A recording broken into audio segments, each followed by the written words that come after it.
arriver, il y a toujours un effet de renouveau, d'espoir. La nature s'éveille, enfin bref, tout ça nous met en joie, enfin en tout cas la plupart d'entre nous, même si pour l'instant sur la Bretagne, le printemps n'a pas encore pointé le bout de son nez. Mais bon, c'est normal. La Bretagne, c'est comme ça. C'est plein de surprises. Alors, je voulais vous remercier pour tous vos messages adorables. Je sens que certains ont senti que j'avais un petit coup de mou là, en ce début d'année, et donc m'ont envoyé plein d'encouragements, plein de mots gentils. Écoutez, merci pour tout ça, hein. Merci pour tout ça.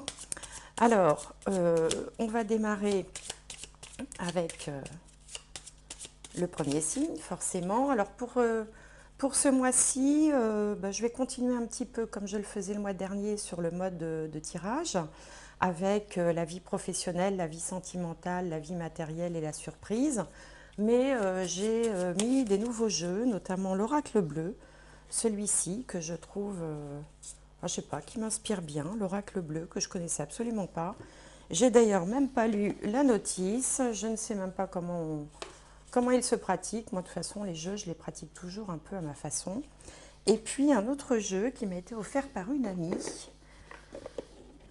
qui s'appelle, merci Nadia d'ailleurs, hein, je peux la citer, l'oracle de la flamme d'Ankara, comprendre et libérer ses blocages émotionnels et amoureux. Voilà, un très bel oracle aussi.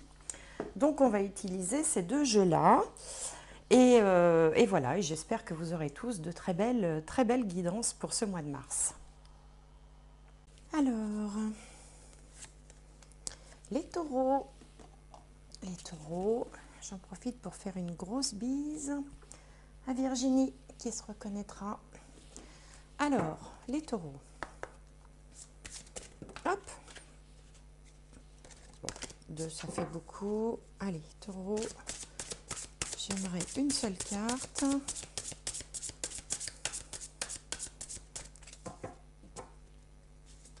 Ah ben là voilà. Le yin. Le yin qui porte le chiffre 2. On a une belle coupe qui symbolise le réceptacle, le côté l'accueil aussi, l'écoute. Tout ce qu'on attribue généralement aux valeurs féminines, hein, l'accueil, l'écoute, la réceptivité, la gentillesse, bon, l'association aussi avec le 2. Alors, on va regarder avec le tarot pour un message complémentaire pour les taureaux pour le mois de mars 2022. Alors,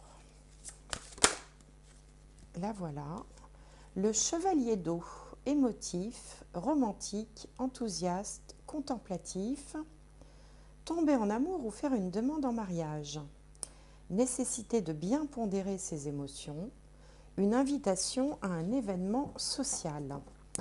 Le chevalier d'eau, il correspond au chevalier de coupe dans le jeu de tarot traditionnel, et puis c'est un petit peu l'amoureux, vous voyez, le prince charmant, quoi. Donc on vous dit émotif, romantique, enthousiaste, contemplatif, tomber en amour, bon, tomber amoureux, ça doit être un peu québécois, ça, comme expression. Faire une demande en mariage, pourquoi pas.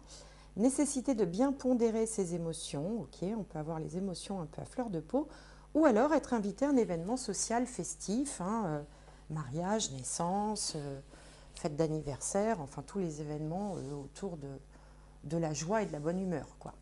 Alors, je vais faire comme le mois dernier, je vais préparer 4 petits paquets. Ici, on aura la vie professionnelle, ici la vie sentimentale, familiale, relationnelle, là, les finances, les biens matériels et la surprise. Alors, je vais vous quitter quelques instants, le temps d'installer mes cartes, parce que bon, ça prend du temps de vidéo, c'est pas très intéressant. Et je reviens tout de suite. Alors voilà, j'ai fait mon petit foin-foin, ma petite préparation. Alors, on commence par le domaine professionnel. Alors, avant de commencer, je regardais encore ces cartes-là. On sent que ce mois-ci, vous êtes plus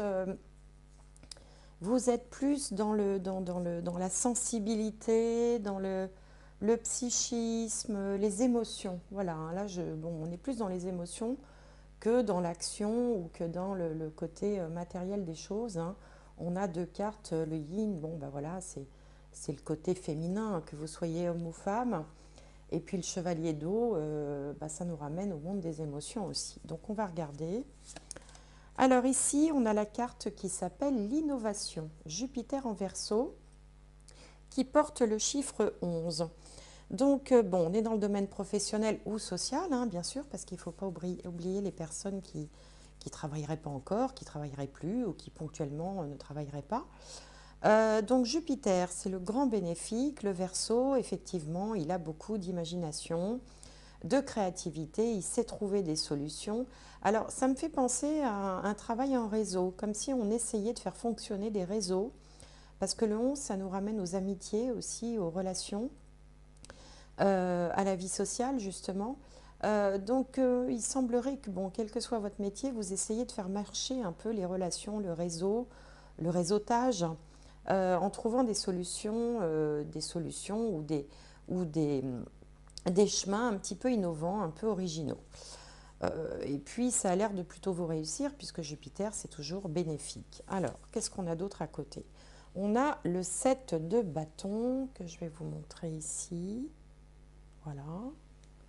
Le 7 de bâton, qui nous parle de résistance, hein. Les bâtons, c'est toujours signe d'action, et avec le 7, vous essayez de résister. C'est comme si vous étiez, d'ailleurs on voit que cette personne essaye d'être zen, alors qu'elle a en bas, là, 7 bâtons qui se pointent vers elle, comme si elle essayait de tenir bon. Donc vous êtes en train d'essayer de tenir bon. Alors qu'est-ce que ça peut signifier? Vous pouvez avoir le sentiment d'être un peu harcelé. Alors harcelé, je mets des guillemets, hein, c'est-à-dire que on vous sollicite de toutes parts. Vous pouvez avoir par exemple des collègues un petit peu pressants ou qui sont un peu, qui vous challenge un petit peu. Ça peut venir aussi d'un associé, de la direction, de votre hiérarchie, de la clientèle, si vous êtes dans une activité en lien avec le commerce. Enfin, vous êtes un petit peu pressurisé de toutes parts. Et justement, j'ai l'impression que vous essayez de trouver des solutions pour vous sortir de cette espèce d'oppression. Je mets des guillemets, bien sûr, il ne s'agit pas de quelque chose de négatif contre vous, mais ce sont plutôt les circonstances qui font que voilà, vous êtes très sollicité, vous êtes... voilà, il y a la pression, voilà, vous êtes sous pression et ça commence un peu à vous peser. Alors, qu'est-ce qu'on a d'autre? On a l'amour, tiens, qu'est-ce que l'amour vient faire là? Et le mariage céleste, carrément. Bon, écoutez, amour, mariage céleste. Alors, ça peut, dans un domaine professionnel, évidemment, on peut prendre ça sous l'association, en fait, hein, un partenariat, une association. Hein. Tout ce qui est mariage dans le domaine professionnel, souvent, ça peut être des fusions, des acquisitions, des associations, des partenariats, des choses qui se font à deux. Ça, il peut s'agir aussi d'une clientèle. Hein. Il y a toujours une rencontre, en fait, à la base de tout ça. Mais là, il y a quand même une petite connotation un peu sentimentale, parce que non seulement on a l'amour, mais en plus on a le mariage céleste. Et puis il ne faut pas oublier qu'ici on vous disait tomber en amour ou faire une demande en mariage. Donc pour certains d'entre vous, il peut y avoir un petit coup de cœur. Alors c'est marrant parce que ça fait comme, je ne sais plus quel était l'autre signe à qui ça faisait ça, les vierges je crois. Et d'ailleurs vous avez à peu près les mêmes aspects, on regardera ça tout à l'heure. Donc il se peut qu'il y ait une rencontre, un coup de foudre, hein, un petit coup de cœur dans le cadre du travail avec un collègue, une collègue, un client. Enfin bon, vous savez, c'est souvent dans le domaine professionnel hein, qu'on rencontre ses partenaires, ses conjoints. Donc il peut y avoir quelque chose comme ça. Si on n'est pas dans le domaine sentimental, alors on peut aussi conclure un contrat, hein, puisque ces anneaux là nous parlent aussi d'idées de contrat. Un contrat avec un partenaire qui vous plaise vraiment, quelque chose qui vous tient à cœur, vous voyez. Peut-être un partenariat original aussi, un contrat original que vous aurez obtenu de longues luttes, hein, grâce à votre acharnement, grâce à la résistance là, dont vous avez fait preuve. Alors on va regarder un petit peu le matériel parce que souvent c'est en lien avec le professionnel. Alors là on a la flatterie c'est Vénus en Gémeaux, Ok, alors par rapport aux finances et au matériel, pour l'instant, il n'y a pas grand-chose qui me vient. On va regarder à côté le 10 de coupe. Alors le 10 de coupe, normalement, c'est le bonheur familial. C'est l'épanouissement familial, c'est la famille heureuse, c'est la petite maison dans la prairie. Tout le monde, il est beau, tout le monde, il est gentil. Vous voyez, je vous montre la carte, hein. Voilà, on a un arc-en-ciel, on a de belles couleurs. Alors, je continue avec les autres cartes. On a la mer, donc la mer avec les poissons. Et on a la jeune fille. Bon, alors ça, c'est pour le moins original dans le domaine des finances et des biens matériels. Alors, peut-être que vous êtes en train de vous questionner en ce moment sur la transmission de patrimoine. Peut-être que vous avez acheté, vous apprêtez à acheter une maison et que vous vous demandez aussi comment faire au mieux, vous interrogez sur la succession, même si vous n'avez pas forcément l'âge de ça. Alors c'est vrai que dans l'actualité, il y a pas mal de changements qui se préparent en matière de loi sur la succession. Donc peut-être que c'est quelque chose qui vous interroge, qui vous questionne. Bon, parce que ici, ça me fait penser un peu aux enfants. Et puis la mère, dans le langage des oiseaux, et la jeune fille, ça fait penser à la mère et l'enfant, même si là, il s'agit bien de la mer, l'océan, avec les poissons dedans. Alors d'ailleurs, les poissons, dans les jeux de cartes, c'est souvent signe d'abondance matérielle, d'abondance financière, de rentrée d'argent. Dans le Petit Lenormand, par exemple, les poissons représentent l'argent. Ils représentent aussi une clientèle qui serait plus nombreuse. Donc là, on peut dire que sur le plan matériel et financier, les choses vont plutôt bien. C'est le bonheur, entre guillemets. Enfin voilà, il y a une satisfaction. La flatterie, c'est peut-être aussi l'autosatisfaction, dont des fois, il faut être capable de l'autosatisfaction. Bah, écoutez, vous êtes fier de vous, vous êtes content, vous trouvez que vous avez bien mené votre barque.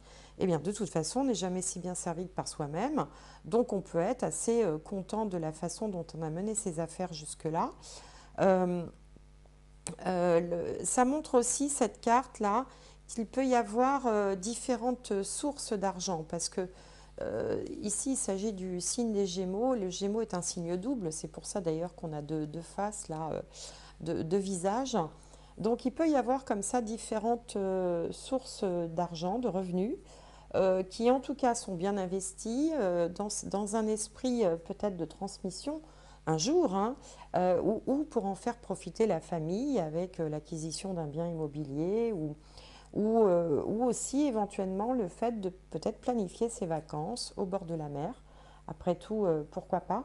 Enfin, il y a une utilisation judicieuse de l'argent parce que le Gémeaux, c'est un signe qui a de la jugeote, qui est intelligent. Et donc, je vous parle du Gémeaux parce qu'il est sur cette carte-là, hein. Je sais bien que là, je suis avec les taureaux. Il a de la jugeote, donc il y a peut-être comme ça une certaine finesse dans la gestion de ses biens matériels. Euh, bon. Ce paquet nous parle aussi de compétences parce que dans les acquis, on n'a pas que des acquis matériels, on a aussi les compétences. Enfin, ça me fait penser à la maison 2 en fait en astrologie. Et donc là, ça montre aussi que vous avez une façon à la fois rusée, enfin astucieuse, intelligente, mais en même temps pleine de bienveillance dans votre façon de gérer votre patrimoine et vos revenus. Bon, voilà ce qui me vient, ça vous parlera, ça vous parlera pas.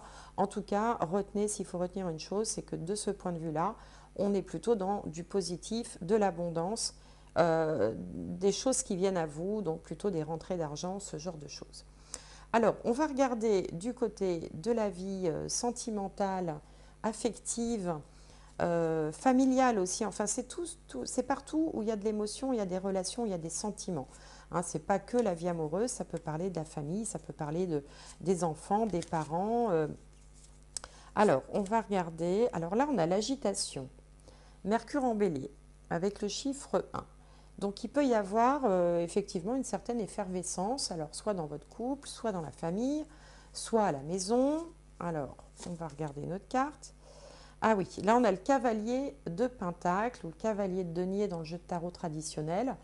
Alors là, ça me fait vraiment penser à quelqu'un qui a envie, parce que le cavalier de Pentacle, il avance très lentement. C'est le plus lent des cavaliers. D'ailleurs, quand on le regarde, il marche tranquillement devant son cheval, vous voyez, donc il ne va pas bien vite hein, pour un cavalier.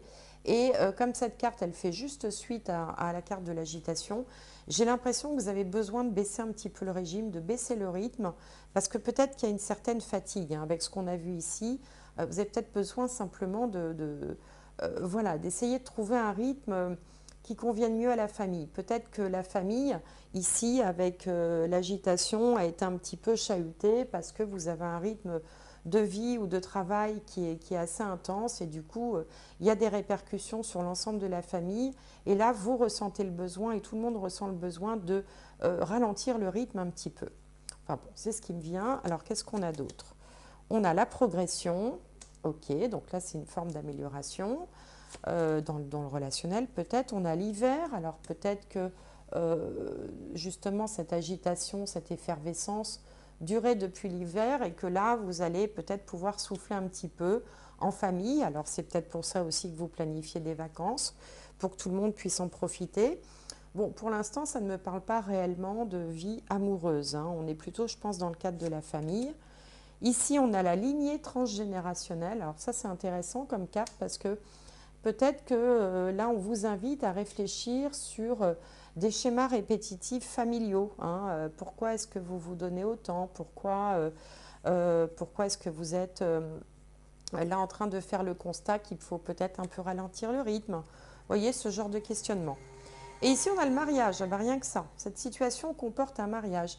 Alors, quand même, on a 3 fois le mariage. Hein, parce qu'ici, on a l'amour, le mariage céleste. Ici, on vous disait tomber en amour ou faire une demande en mariage. Et là, on a le mariage également. Donc, pour certains d'entre vous, il peut être question d'une rencontre, hein, si vous êtes célibataire, rencontre plutôt dans le cadre professionnel. Si vous êtes engagé, bon, on peut peut-être officialiser une relation en la célébrant par un mariage, pourquoi pas.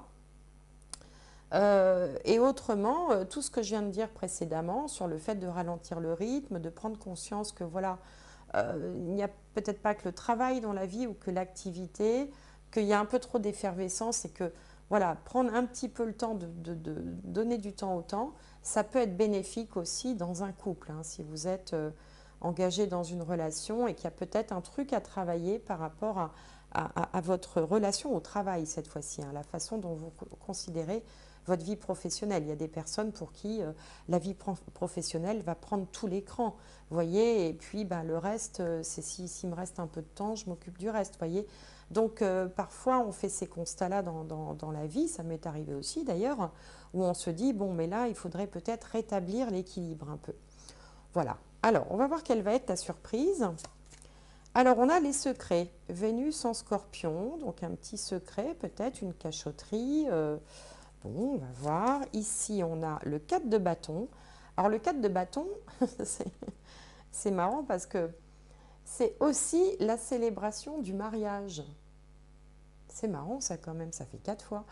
La célébration du mariage, vous voyez, les festivités, elles dansent. Il y a un chapiteau derrière de fête. Attendez, je vous montre, j'essaye de cadrer. À l'arrière-plan, on a un chapiteau de fête. Au premier plan, on a des femmes qui dansent, qui font la fête. Il y en a une, elle a comment ça s'appelle, un tambourin. C'est un tambourin, ça, ouais, je crois que ça s'appelle. Dans la main.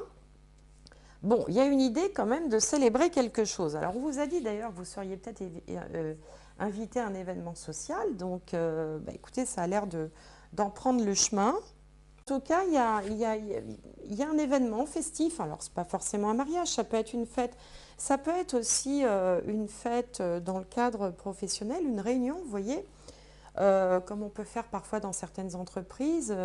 On fait une réunion et puis on clôture cette réunion par un moment un peu plus festif, un peu plus détendu, plus relax, quoi. Donc là, on a cette idée à la fois de fête et à la fois d'engagement.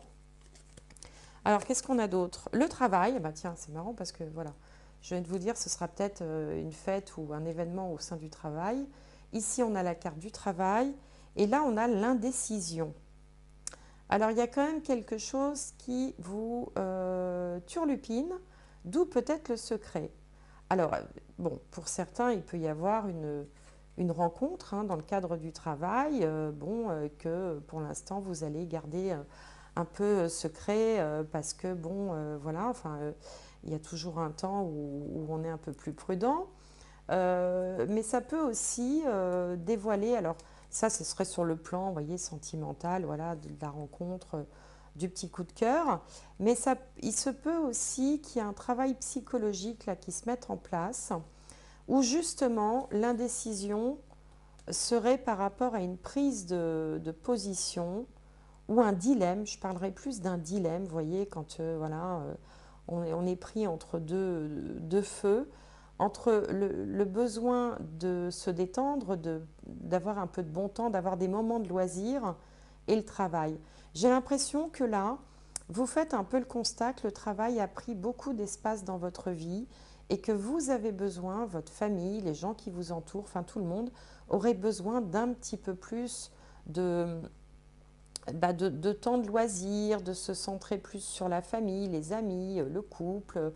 euh, et que là, c'est finalement la surprise du mois, ça peut être aussi une prise de conscience, quelque chose que vous gardez au fond de vous, puisqu'on a les secrets que vous n'allez pas forcément confier à tout le monde, mais comme si ça commençait à vous travailler un petit peu, de vous dire, mais bon, voilà, comment est-ce que je pourrais retrouver l'équilibre dans ma vie entre le travail et le reste du temps, le reste de mon temps, quoi, ne pas avoir ce sentiment de passer, consacrer tout son temps à ses activités professionnelles.